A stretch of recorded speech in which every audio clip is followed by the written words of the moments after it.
Hi, I'm Ingrid, and I'm 27 years old. I lost both my parents in a car accident when I was just a child.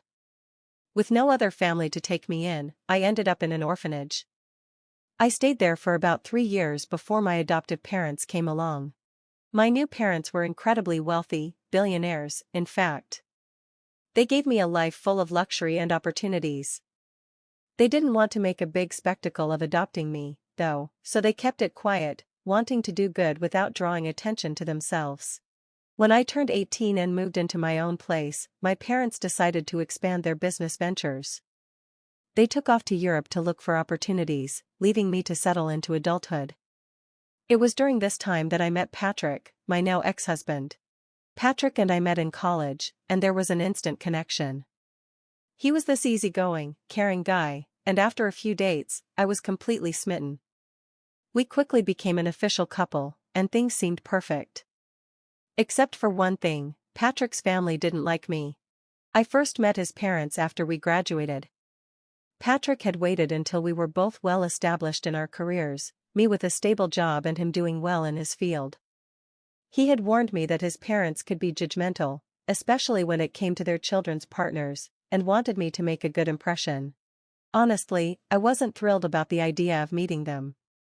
By the time it happened, we had been together for 4 years, had gotten engaged, and I couldn't help but feel that might be an issue.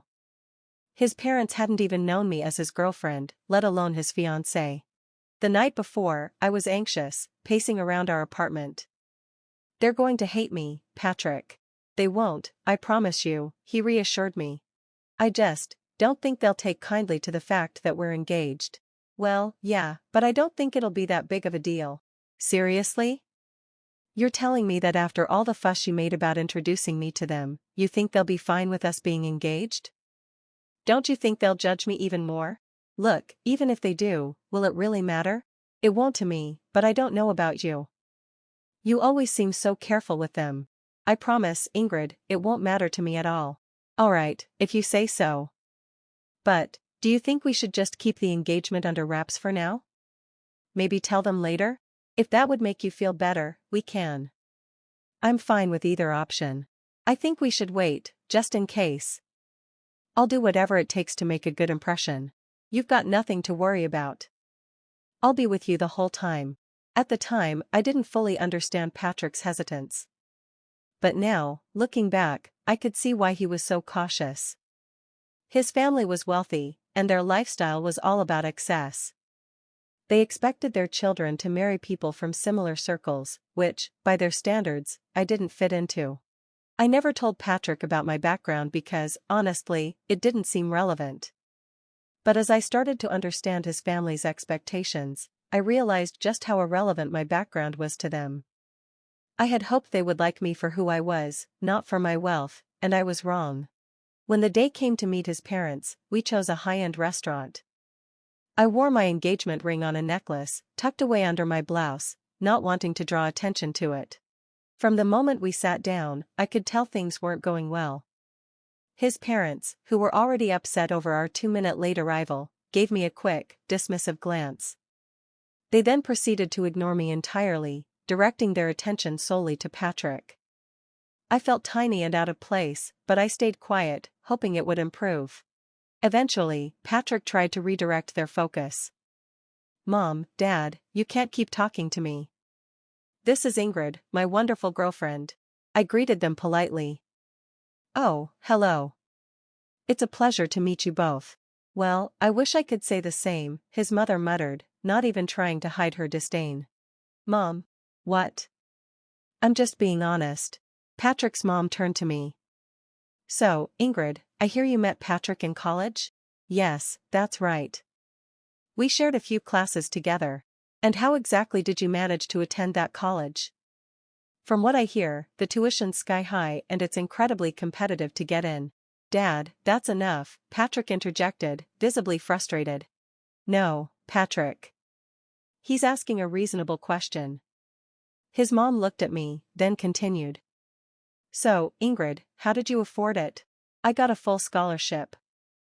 It was a great opportunity, and I'm really grateful for it. I learned a lot, but meeting Patrick has been one of the best things to come out of it." Well, of course, it's been great for you. He's rich, and we all know that's exactly what you need. It's a good thing you're smart, because your looks aren't exactly remarkable. At that, I couldn't stay composed any longer. That's enough. We're leaving. Patrick took my hand, and we quickly walked out of the restaurant, my heart pounding in disbelief. How could people be so rude, so openly hostile? I was stunned, too stunned to even react properly. The car ride home was quiet. Patrick, clearly angry, didn't say much. When we got back to our apartment, he asked if I was okay. But truthfully, I didn't know how to feel. I had tried my best to be polite, to dress well, and make a good impression. But his parents had already made up their minds about me, without even trying to get to know me. Patrick didn't speak to his parents for a while after that night.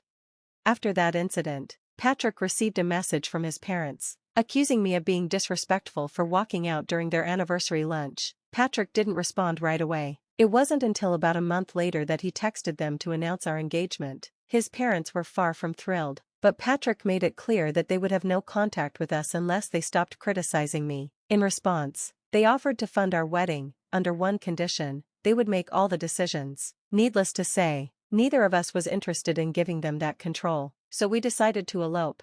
My parents, who were still in Europe, knew about our decision to elope. They were just happy for us and sent us a thoughtful gift. Patrick raised an eyebrow when they sent us a pricey painting, but I shrugged it off, figuring they had the money to spare.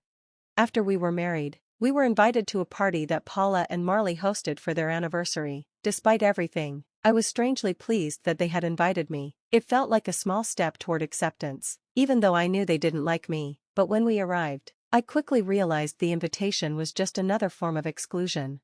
I was ignored by nearly everyone there. If being ignored by 2 people felt bad, being dismissed by a whole room of 30 was even worse. I stayed close to Patrick, but no one made an effort to speak with me. Whenever I tried to start a conversation, people either looked me up and down before walking away or simply continued chatting with Patrick as if I wasn't even there. By the end of the night, I couldn't hold back my tears. I was humiliated, utterly disgusted by how they treated me. As the night wound down, Paula and Marley made a speech. I had hoped for something civil, but it was far from it. They began by expressing how grateful they were for the people in the room, which was their first jab at me. The more they spoke, the more they threw veiled insults, each one met with laughter from the guests. I couldn't take it anymore. I stood up, excused myself, and left. I called an Uber and cried the whole way home. By the time Patrick got back, I was emotionally exhausted, and he seemed more angry than concerned. "Why did you walk out like that?" he demanded, his voice tinged with frustration. "Do you know how embarrassing that was for me?" "What are you talking about?" I asked, genuinely confused. "Don't play dumb, Ingrid," he snapped. "I had to listen to my parents yell at me, and a bunch of people pitying me for being with you." I felt the anger welling up inside me. "Are you serious? You're more upset about how it embarrassed you than about how they treated me? I was ignored all night, and then your parents made fun of me in their toast. You really expect me to just sit there and take that?" "I'm not saying what they did was right," he said, looking frustrated, "but you could have handled it for one night. It was their anniversary, for God's sake."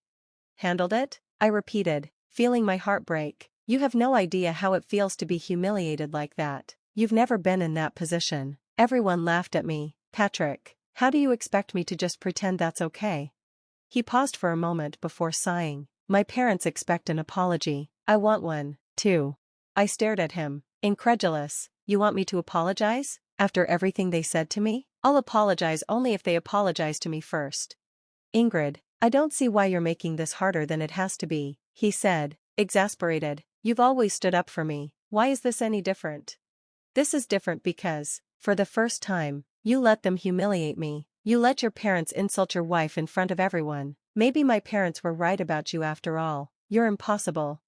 With that, Patrick stormed off to the guest bedroom, leaving me standing there, speechless. I couldn't understand what had changed. Patrick had always been the one to stand by me, especially when it came to his parents' treatment of me. For me to walk out should have been a clear sign of how hurt I was, yet he seemed more concerned about how it affected him than how I felt. Patrick didn't speak to me for a week. During that time, I received several angry texts from his parents, calling me ungrateful and an embarrassment. I tried to talk to Patrick, but he refused to engage. Eventually, I gave in. I apologized to both him and his parents, though it felt humiliating to do so. I loved Patrick, and I didn't want this to be the breaking point for us. Things only got worse after that. Patrick's parents retired and began hosting weekly family dinners, always inviting him. The first time they had one after our wedding, Patrick took me along. As soon as I stepped inside, the room fell silent. Paula hadn't seen me yet, but Marley and the rest of Patrick's siblings exchanged uncomfortable glances. No one spoke to me. Patrick, as usual, caught up with his family, leaving me to stand there alone.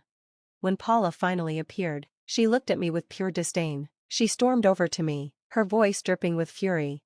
"What are you doing here?" she demanded, her face twisted in anger. "Excuse me?" I asked, taken aback. "No," she snapped, "I will not excuse you. What are you doing in my house?" "Well, you invited us for dinner," I said, confused. "Wrong. I invited Patrick. This is a family dinner. I don't want you here," she said coldly. "I'm Patrick's wife," I shot back, trying to stay calm. "I'm part of this family now." "Absolutely not. An orphan like you deserves no place in this family." I was stunned. "What? You thought you could hide that from us?" she sneered. "We do background checks on our children's spouses. You are not in our son's league. You'll never fit in with us." I felt a lump form in my throat, but I refused to back down. That can't be the only thing that matters. Why does my background matter more than who I am as a person? I bring your son happiness. Doesn't that count for something? Happiness doesn't bring money, sweetie. You'll never fit in with our circles. You're ugly and poor, Paula continued, her voice cutting. "I never want to see you again." "Why are you being so superficial?" I asked, my voice shaking. "Are you afraid I'll damage your reputation just by existing? Is that what matters to you? How I look or how much money I have? What about your son's happiness? Why can't that be enough?" "If money mattered, everyone would be a billionaire," she shot back. "Now, here's some money, get an Uber and leave." I stared at Patrick, horrified as he handed me the money, pushing it into my hands. He didn't even look at me, turning his back to me as he walked toward his mother, who was smirking. I couldn't believe what I was seeing. Tears sprang to my eyes as I turned and walked out. I felt sick as I climbed into the Uber, the tears streaming down my face. What had happened to the Patrick I knew? Was this really his way of making up for the tension after the anniversary party? Whatever had changed in Patrick, I was hurt and furious. He was okay with his parents using my past as an insult, defending them instead of standing up for me, like he usually did. I wanted to scream at him, to let all my anger out, but I knew it would only make things worse and give them the satisfaction of proving their point. So, I walked away. I tried to think if I had said anything out of line, but I couldn't find anything wrong. I had simply stood up for myself, and calmly, at that. When Patrick came back home, he went back to his silence. My heart was breaking, and I felt more alone than ever. I knew he was expecting another apology, but I couldn't bring myself to give him one. The last time, Paula had blatantly insulted me in the worst way, and now Patrick was angry at me for defending myself. If anything, I felt like he owed me an apology. For the next 2 weeks, we didn't speak. It was painful at first, but I eventually got used to the silence. His family still held their weekly dinners, and I was left alone at home, which, to be honest, I didn't mind at all. One evening, my parents video called me.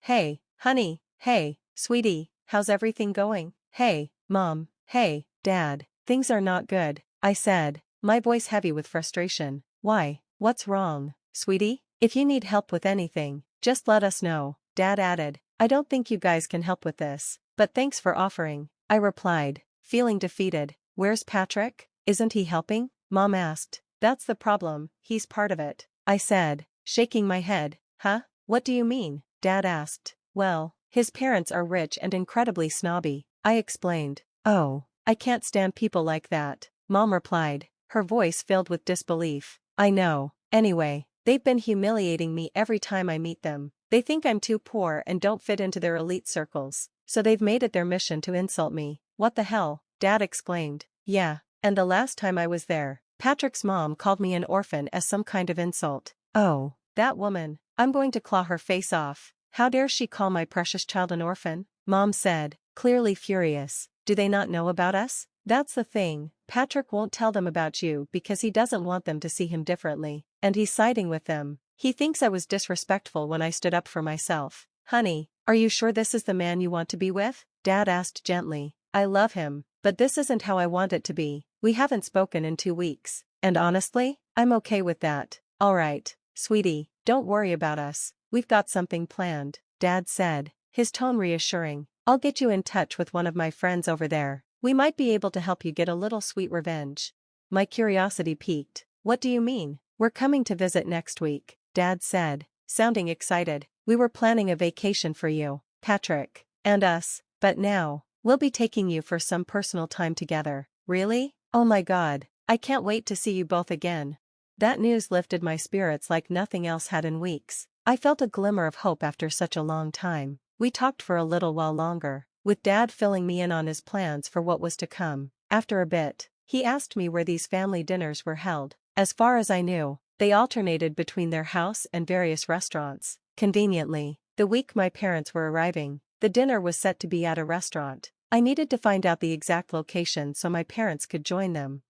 I managed to access Patrick's email on my phone. It wasn't hard to find the location. They loved sending out all the details via email. Once I had it, I passed the information to my parents. Around the same time, my mom's lawyer friend reached out, and we began the process of filing for divorce. The day my parents arrived in the States, we met up, they checked into their hotel, and we had lunch together. Afterward, they sent me off to a spa day, fully paid for because they thought I deserved it. While I was being pampered, my parents went to work. They walked into the restaurant where Patrick's family was dining. According to Dad, as soon as they approached the table, Paula and Marley began whispering to each other, recognizing him. Mom later told me how the conversation went. Hello, oh my gosh, Mr. Burns, what brings you here? I just happened to see some familiar faces and thought I'd join you for dinner. Familiar faces? Who are you talking about, Mr. Burns? Well, I see Patrick here. Well, hello. A pleasure to meet you. My daughter has spoken a lot about you. Speaking of, where is she, your daughter? I'm afraid you're mistaken. I don't think she's here, but she should be here, right? I'm sorry, Mr. Burns, but we didn't even know you had a daughter. Of course I do, and she's married to Patrick. What? Yes, her name is Ingrid, and she was an orphan. Yes, I know, and that's why we adopted her. Excuse me, you're her father? Yes, and from what I gather, she isn't here. She's told me about the problems with her in-laws. And now I see what the problem is, it's you. No, she's the one who hid this from us. If we had known, we would have treated her better. Well, she did ask me to hand this to Patrick. At that moment, Dad handed Patrick the divorce papers and walked out. According to Dad, it didn't take much for investors to start pulling away from Marley's business. Within no time, their empire began to crumble. Watching their downfall was more satisfying than anything I could have imagined. I received a barrage of nasty texts from Patrick's family, calling me all sorts of names, while some begged me to call my dad and reverse everything. Patrick, thankfully, signed the divorce papers without a fuss.